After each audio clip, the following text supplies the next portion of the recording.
Bonsoir à tous, bienvenue au 19h50. Voici les titres à la une de l'actualité ce lundi.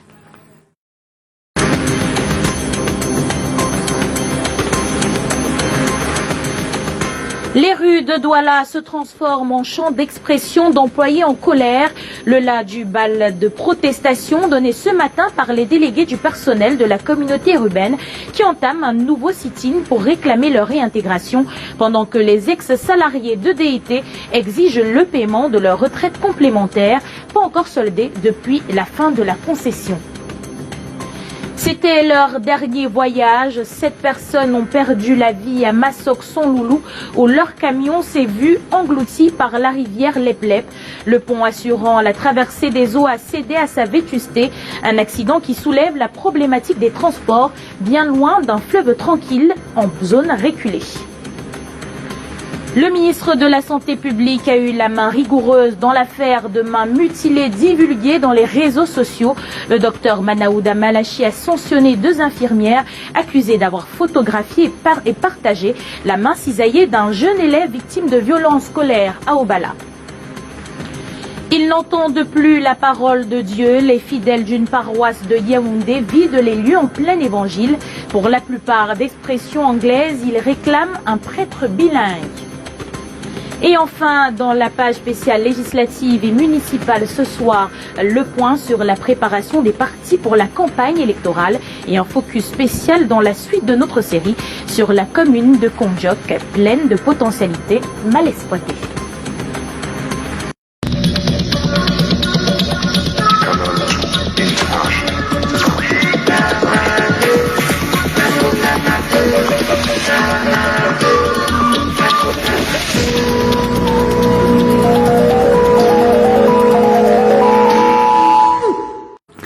Les délégués du personnel de la communauté urbaine de Douala recommencent à faire parler d'eux. Ce matin, ils ont entamé un sit-in devant l'institution où ils ont exercé pendant plus de 20 ans pour certains. Ces derniers exigent que le délégué du gouvernement les réintègre dans leurs fonctions, comme l'a instruit une décision de justice datant de septembre 2018. Les précisions dans cet élément de Vanessa Melakendem et Marius Kossou. Ils ont repris leur mouvement de protestation. Les délégués du personnel de la communauté urbaine de Douala, outrés par l'attitude du délégué du gouvernement qui refuse de les remettre dans leurs droits et même de respecter une décision de justice. Une grosse copie d'une décision judiciaire rendue définitive a été faite en faveur des délégués du personnel de la communauté urbaine de Douala, dont le seul malheur a été de revendiquer la couverture sanitaire pour tous les employés. Et cette décision de justice qui a été réclamée à tort et à cri dans tous les médiums, dans tous les médias, par monsieur le délégué du gouvernement, est là et il refuse de l'exécuter. Le sit-in qui démarre ce 20 janvier sera suivi d'une grève de la faim si l'autorité communautaire reste sur sa position. Près d'une centaine d'agents de la police municipale sont déployés ici pour dissuader les 10 manifestants et veiller à ce qu'ils restent hors des murs de la communauté urbaine de Douala. Regardez un peu, nous sommes à la communauté urbaine de Douala. En tant que délégué, on revendique la couverture maladie. La couverture maladie, regardez comment une milice sort, près de 300 policiers, que le délégué sort pour venir faire quoi? Nous sommes des républicains. Nous ne sommes pas là pour faire du bruit. Nous sommes là, la preuve c'est que vous êtes là. Vous prendre à témoin de ce qu'une décision est prise et il va l'appliquer, il n'aura pas le choix. Il appliquera cette décision. À ce jour, les 10 délégués du personnel revendiquent 33 mois de salaire impayé. Pourtant, une sentence arbitrale datant de septembre 2018 ordonne leur réintégration dans leurs fonctions. On reparle du terminal à conteneurs du port de Douala avec les ex-employés de DIT qui ont organisé un mouvement de protestation ce matin pour réclamer le paiement de leur retraite complémentaire, une charge qui incombe à l'assurance Alliance et qui n'a pas été reversée depuis la fin de la concession. Yvonne Katinken et Marius Kossou nous en disent plus. C'est un regroupement peu ordinaire observé ce matin à la direction générale de Alliance Assurance. Les ex-employés de DIT sont venus réclamer le paiement de leur retraite complémentaire. Nous sommes surpris que ex-DIT continue à nous utiliser, à dire que nous sommes ses ouvriers. Or, nous savons que nous ne sommes plus avec. Tout a été changé. DIT n'est plus au terminal à conteneurs. Le contrat est résilié. Même nos salaires de décembre, elle ne nous a pas remis cela. Parce qu'elle voulait tout simplement que nous soyons en état de tension pour saboter le terminal à conteneurs. Depuis quelques jours, ils protestent contre la retention de leurs droits, le fruit de plusieurs années de cotisation. Vendredi, on est revenu là, ils nous ont mené en bateau et tout et tout. Nous on les a dit que bon, il n'y a pas de problème. Le directeur nous a parlé, on a dit, nous serons là lundi pour avoir nos chèques. Nous sommes venus lundi, les autorités sont sorties de partout. C'est aujourd'hui qu'on puisse dépêcher la directrice et qu'elle est à l'intérieur. Ils se sont donc massés ici à l'entrée de cette bâtisse au moment où les négociations sont en cours entre les responsables de l'Alliance Assurance et les responsables et délégués du personnel de DIT. Nous étions des employés avec des CDI et on avait des contrats à durée indéterminée avec DIT. Donc, nous ne comprenons pas ce qui se passe. Après quelques heures d'échange, les choses semblent se clarifier, même si le top management de DIT ne souhaite pas communiquer sur la question. Attention. Mais les nouvelles s'annoncent satisfaisantes. L'espoir est peut-être de retour. Il va falloir que la direction générale nous verse nos droits. Ça veut dire nos retraites complémentaires, nos cotisations. Et la promesse, c'est que dans 72 heures, ça sera fait. Et c'est ce que nous tous nous espérons. Depuis la fin de la concession, le climat s'annonce tendu entre le top management de DIT et l'ex-personnel du moins ceux ayant choisi de continuer avec la concession RTC. Nous le disions en titre, les populations du village Ndok se souviendront tristement du 19 janvier, ce jour qui a vu englouti 7 personnes dans un accident de traversée sur le pont de la rivière Leplep. Des ressortissants du Grand Nord qui n'ont pu avoir la vie sauve alors que leur camion faisait plier sous le poids de sa vieillesse. Le pont Christian Bock pour les précisions. Voici 7 débrouillards qui ont perdu leur vie en cherchant le pain quotidien à bord de ce camion couché sous les eaux de la rivière Leplep au village Ndok-Nigbe dans l'arrondissement de Masok-Sonloulou en Salanga-Maritime. Ce camion passait, ils étaient tout joyeux en chantant. Quelques minutes après leur descente, 2 bruits, de très grands bruits, tellement nous avons été effrayés. C'est là que nous entendions des gens qui crient.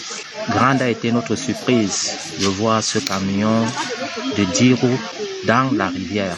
Ce camion transportant une tonne de maïs récolté dans les plantations de Gic d'Evelyne Pagal, deuxième adjoint au maire de la commune de Masok-Sonloulou, aux heures tardives, dans la nuit du 18 au 19 janvier, sur ce pont construit en matériaux provisoires et abîmé, alors le pire s'est produit. Et ce qui m'a un peu gêné, les voyages de nuit.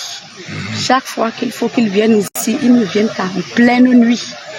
Bon, ce qui m'étonne, c'était l'une des causes. Parce que si c'était en journée, malgré que les villageois sont sortis. Sur les 36 personnes à bord, 29 ont eu la vie sauve, mais on a enregistré plusieurs blessés graves, conduits à l'hôpital Saint-André de Pouma. Le pont est déjà gâté.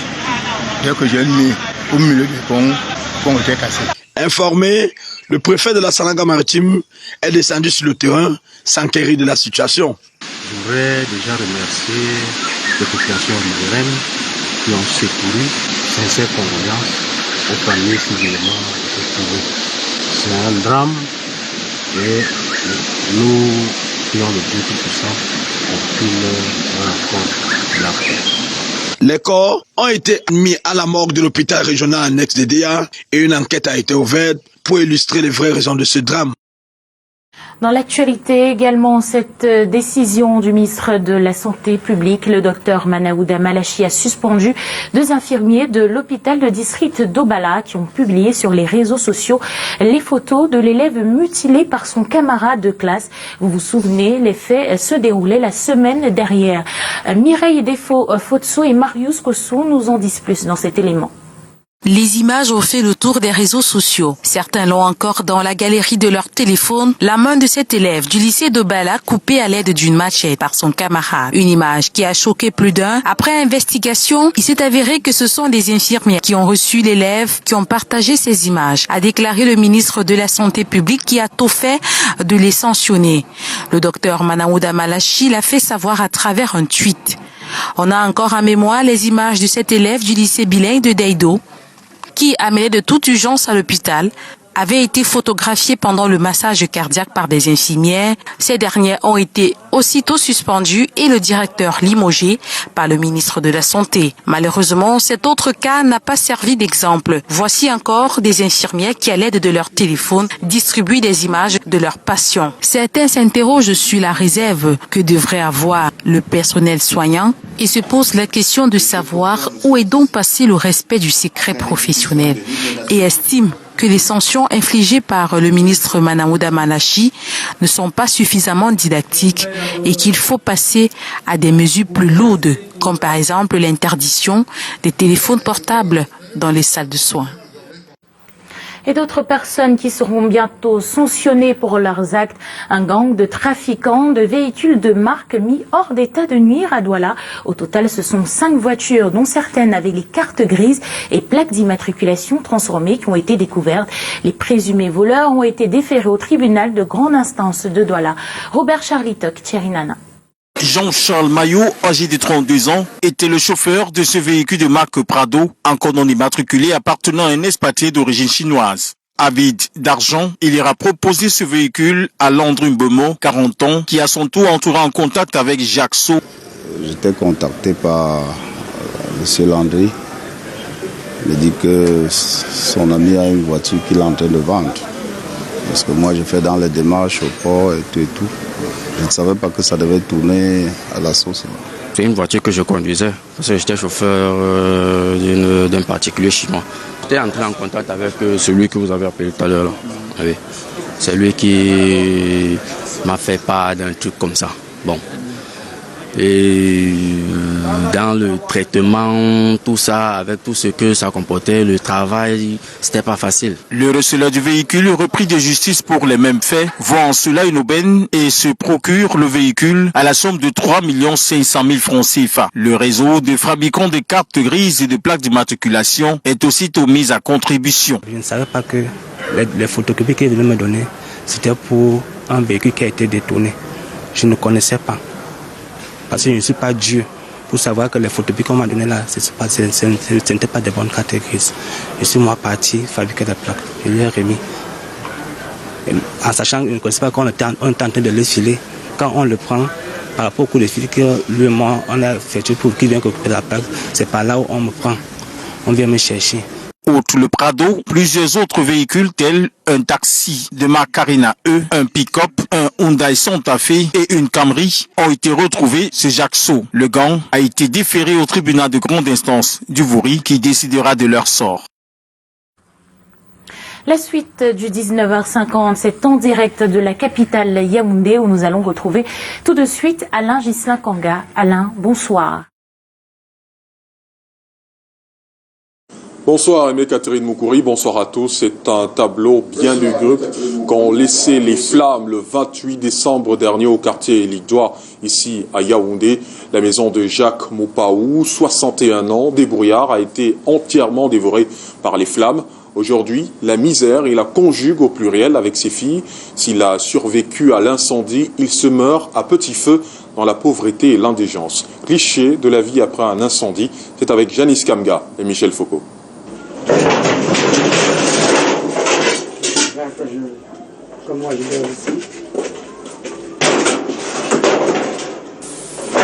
Cet homme ne souffre pas de troubles mentaux. Il aménage simplement sa literie pour la nuit. Je couvre les pieds avec cette vertu, je prends ceci. Je mets comme ça là pour me cacher les bras et que le sommeil me souvienne. Ce plan sommaire lui sert de couche depuis le 28 décembre dernier où sa maison a été entièrement consumée par un incendie ici, au quartier Ligdois, à Yaoundé. Jusqu'au diplôme des enfants, ça s'est consumé dans le feu. Les actes de naissance, les permis de conduire, les meubles, un congélateur, ça se brûlait comme ça avec l'entrée dedans, avec tout dedans. Un plancher et des murs repeints couleur noir fumé sont les seuls qui ont résisté à la fureur des flammes. Sur les 6 enfants et 4 petits-fils jadis à sa charge, Jacques ne vit aujourd'hui qu'avec ses 2 filles, dans la misère extrême. Actuellement, ce sont les amis de la famille, les amis des parents qui nous viennent en aide, qui nous donnent de quoi manger. Jacques, ancien vendeur de livres poteaux, a vu son fonds de commerce s'envoler sous ses yeux. les fournitures de ses filles parties en fumée. La vie est devenue très difficile. Comme vous avez constaté, nous dormons à même le sol avec les moustiques et l'insécurité. Pas facile de dormir à la belle étoile dans ce bidonville. La famille a mis sur pied un dispositif bruyant fait de tôle pour éloigner les pilleurs. De telle manière que...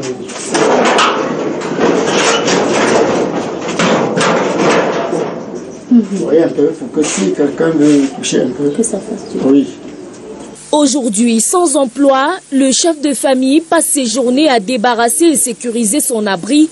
Cette route, son chemin de croix, il a entamé des démarches administratives pour solliciter l'aide des affaires sociales et des âmes de bonne volonté.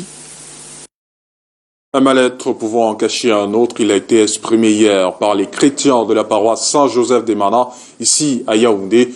Les fidèles, en majorité d'expression anglaise, réclament un homme de Dieu bilingue. Leurs démarches engagées sont restées vaines. Jusqu'ici, ils ont manifesté leur colère en quittant la paroisse en plein évangile. Le récit de Karel Mezatatuya et Lionel Kepfeu.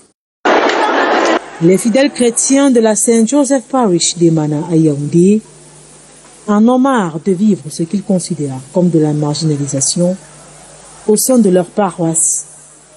C'est que depuis près de 5 ans, eux qui sont majoritairement d'expression anglaise reçoivent des prédications des hommes de Dieu d'expression française pour exprimer leur ras-le-bol ce dimanche.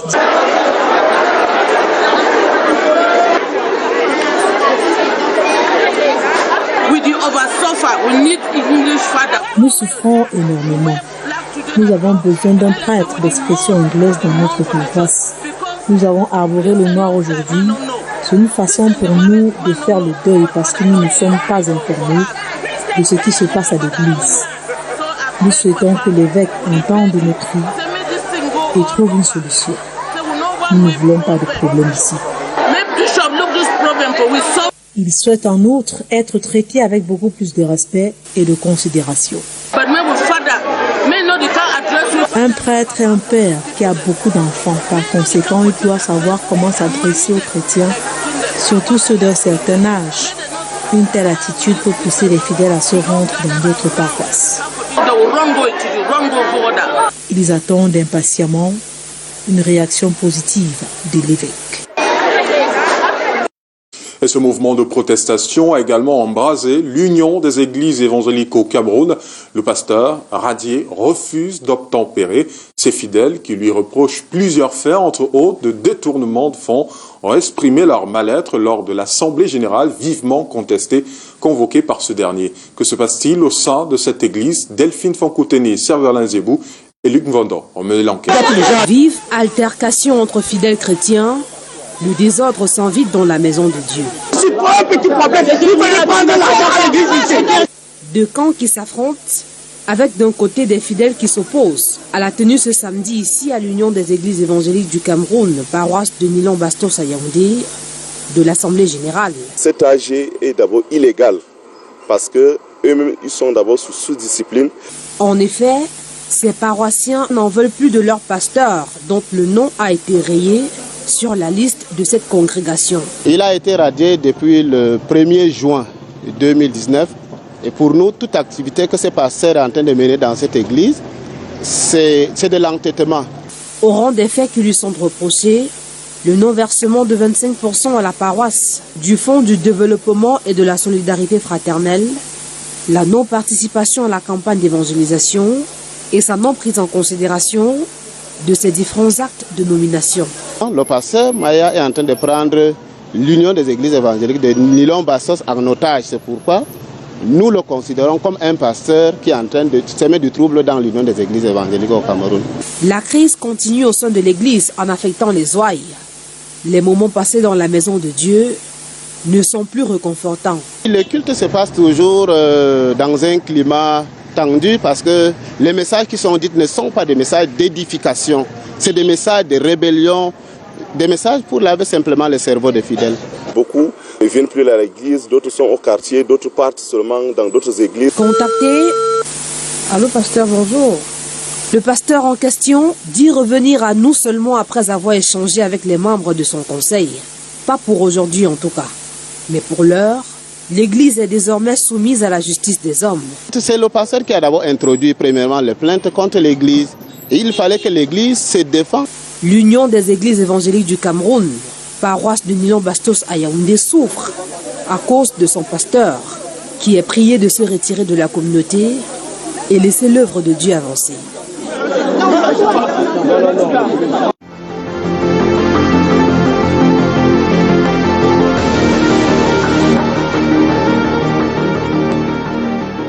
Plus que 5 jours et la campagne électorale prendra corps pour le compte du double scrutin du 9 février prochain. Les partis politiques impliqués vivent les derniers jours avec chacun leur particularité. Silence du RDPC, jeu de stratégie du PCRN et incertitude du SDF constaté dans ce reportage d'Arnaud Gueffac et Serge Alazebou. Un trio pour la veille au Social Democratic Front.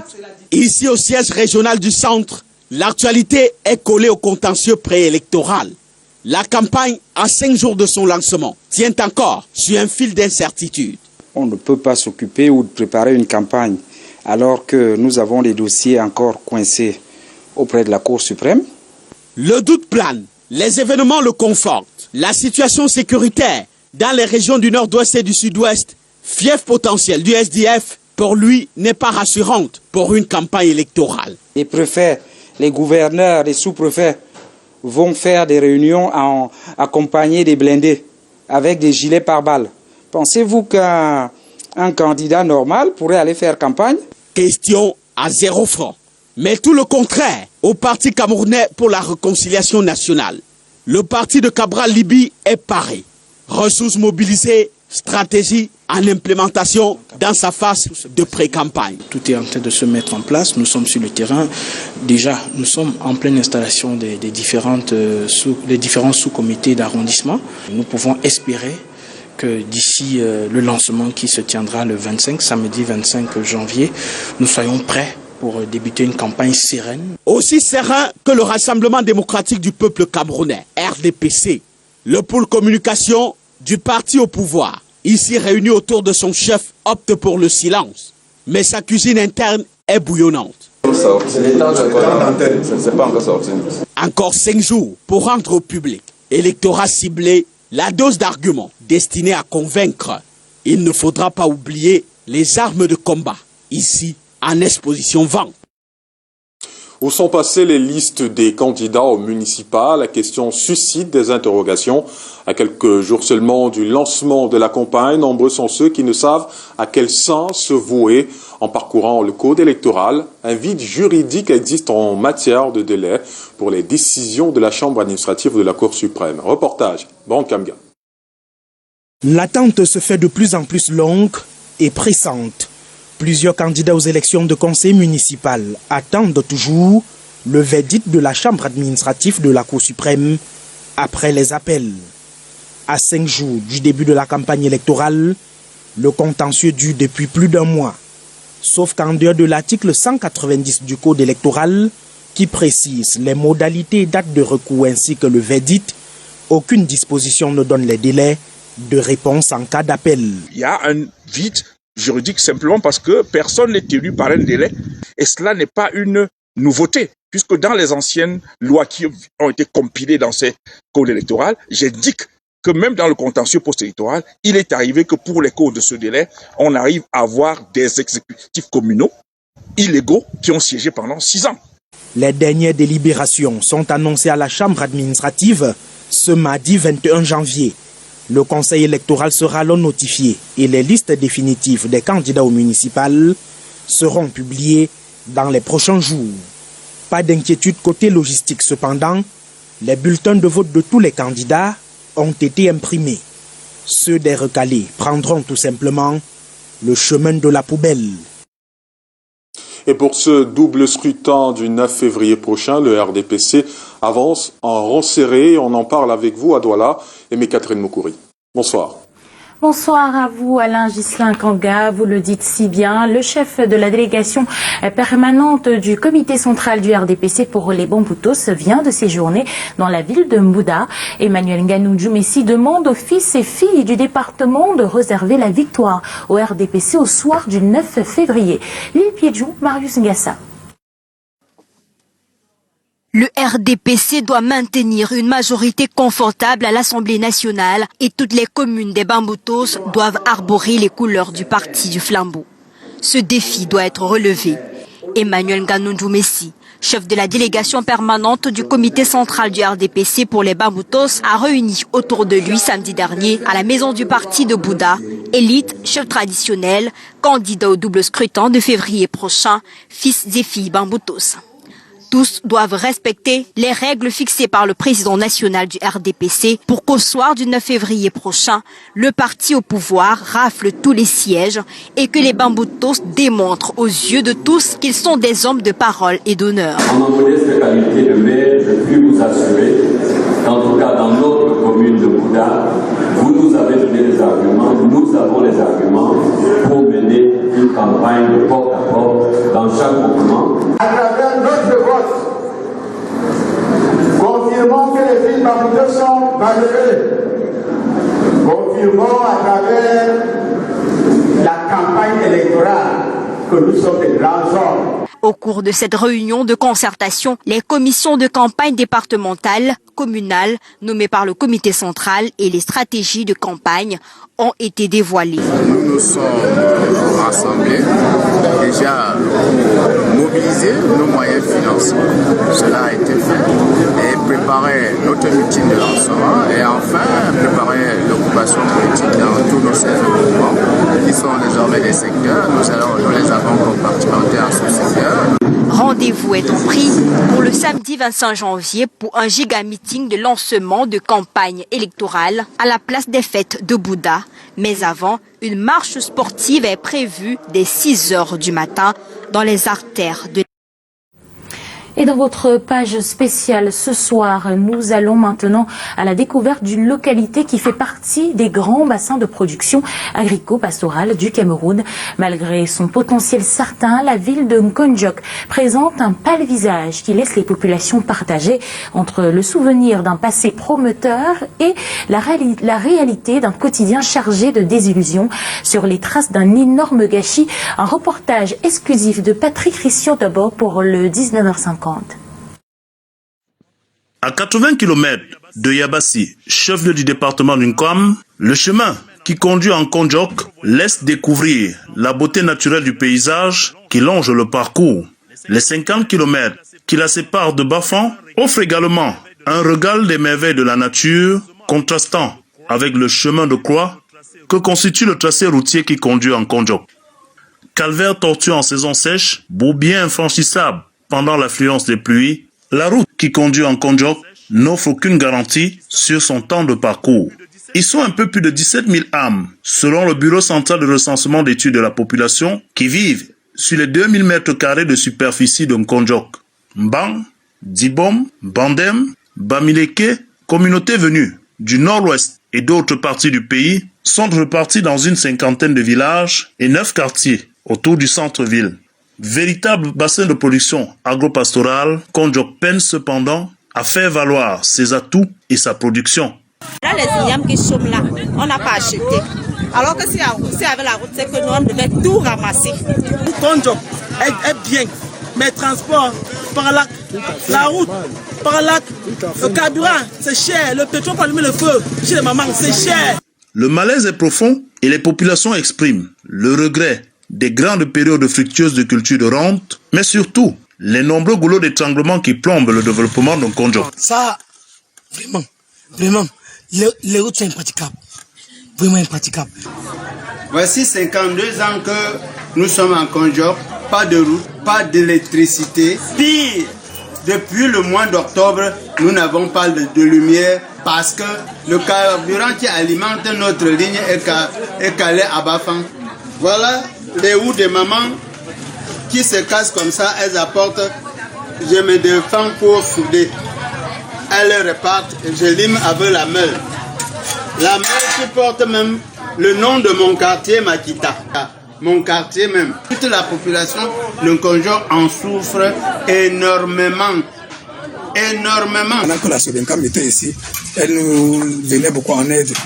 C'est-à-dire envoyer les ciels aux champs, abattre les champs pour nous permettre de travailler. Bon, maintenant c'est difficile. Les pensionnats qu'on envoie en Nkonjok, qui puissent résider en Nkonjok.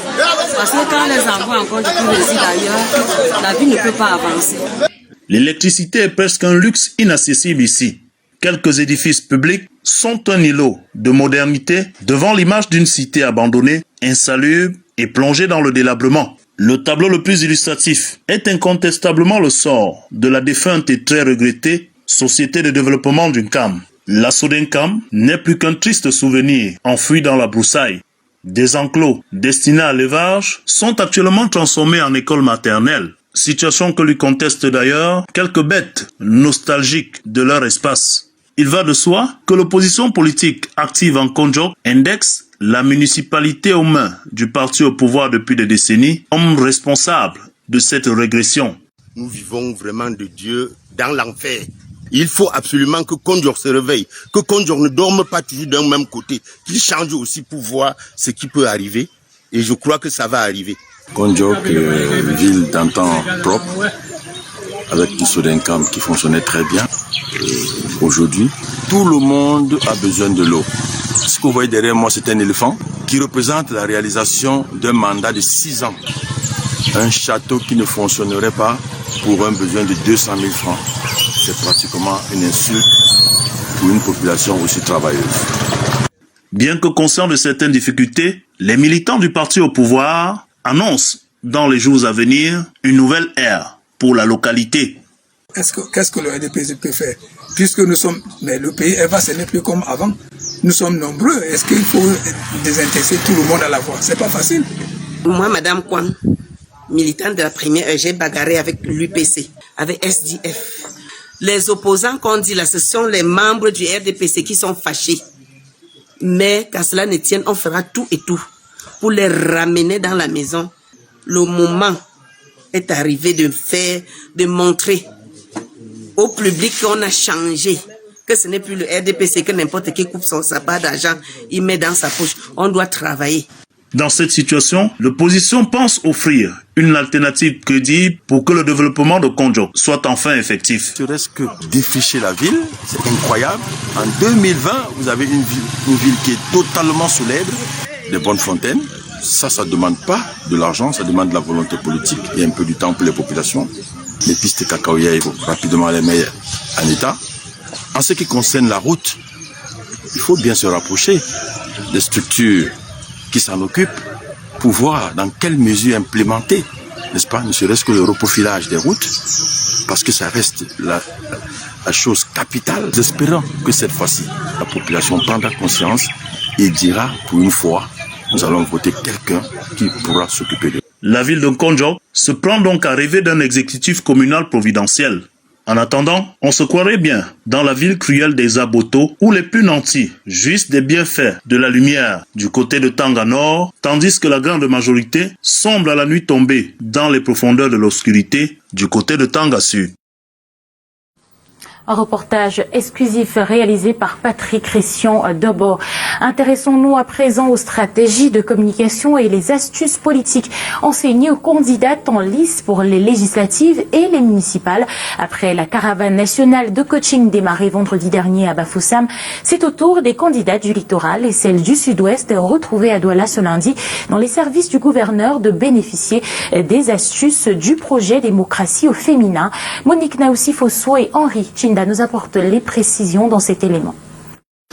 Avec 8% des femmes à la tête des communes au Cameroun, l'objectif de 30% minimum projeté par le gouvernement reste loin d'être atteint.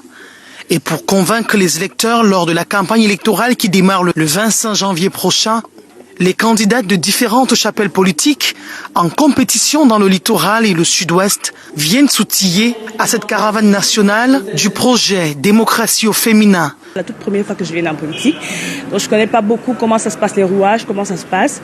Je souhaiterais apprendre comment capter par exemple ma foule et combler par exemple les attentes des populations de Douala 5 par exemple où je suis candidate. Et venir ici aujourd'hui, il était question pour moi de savoir, de comprendre comment est-ce que je peux facilement atteindre les populations avec mon projet de société. Comment est-ce que je peux facilement véhiculer ce que j'ai prévu pour mes populations. Comment est-ce que je peux mobiliser des personnes autour de moi afin de pouvoir justement faire un relais avec ce que je suis en train de travailler, ce sur quoi je suis en train de travailler en ce moment. Pour mener une campagne efficace, les candidates sont formées sur des aptitudes de relooking d'image, comment convaincre en 2 minutes, galvaniser les foules, captiver l'attention, contrôler ses émotions, entre autres. La communication est un outil important de victoire, de préparation de la victoire politique.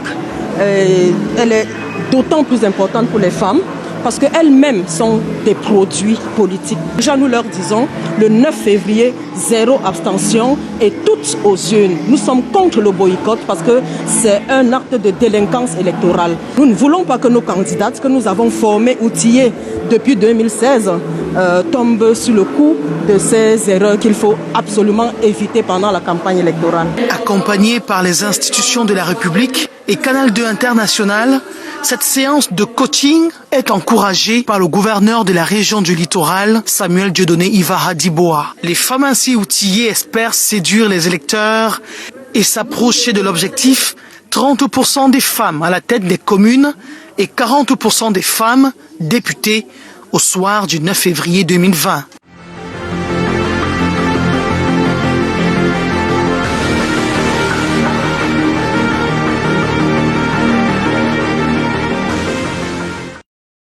Et nous parlons d'autre chose. À présent, la tendance suicidaire prend des proportions alarmantes dans la société camerounaise.